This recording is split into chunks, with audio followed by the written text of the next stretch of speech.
There is no single verse in the Bible that tells us that first century Christians celebrated the birth of the Lord Jesus Christ. No.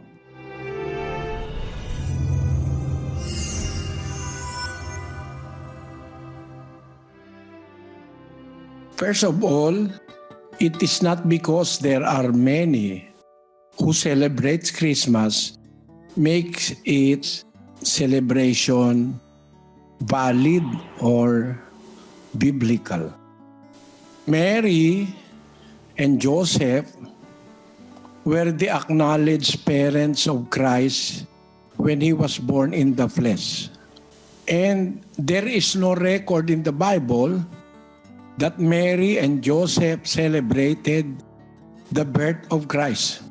What is recorded is that they are regularly going to Jerusalem to celebrate the feast of the Passover. 241 of the book of Luke. Now his parents went to Jerusalem every year at the feast of the Passover. And when he was 12 years old, they went up to Jerusalem after the custom of the feast. And when they had fulfilled the days, as they returned, the child Jesus tarried behind in Jerusalem, and Joseph and his mother knew not of it. But they, supposing him to have been in the company, went a day's journey, and they sought him among their kinsfolk and acquaintance. And when they found him not, they turned back again to Jerusalem, seeking him. And it came to pass that after 3 days they found him in the temple, sitting in the midst of the doctors, both hearing them and asking them questions. And all that heard him were astonished at his understanding and answers. And when they saw him, they were amazed. And his mother said unto him, Son, why hast thou thus dealt with us? Behold, thy father and I have sought thee sorrowing. And he said unto them, How is it that ye sought me? Wist ye not that I must be about my father's business? And they understood not the saying which he spake unto them. Yes, that is the story. Yearly they are going to Jerusalem to celebrate the feast of the Passover. The celebration of the Passover is mentioned that Jesus Christ is going to Jerusalem with his acknowledged father and mother. If they celebrated the birthday of Jesus, it should have been written in the Bible. And the first persons to celebrate must be his parents in the flesh. But it is not recorded in the Bible. Neither the first century Christians celebrated the birthday of the Lord Jesus Christ. But what is recorded is that when he died, yearly they commemorate the death of the Lord Jesus Christ, the first century Christian community. Let us read 11:26 of the book of 1 Corinthians according to the Apostle Paul.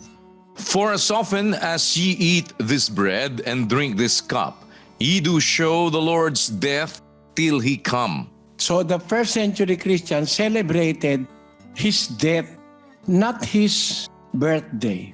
Why?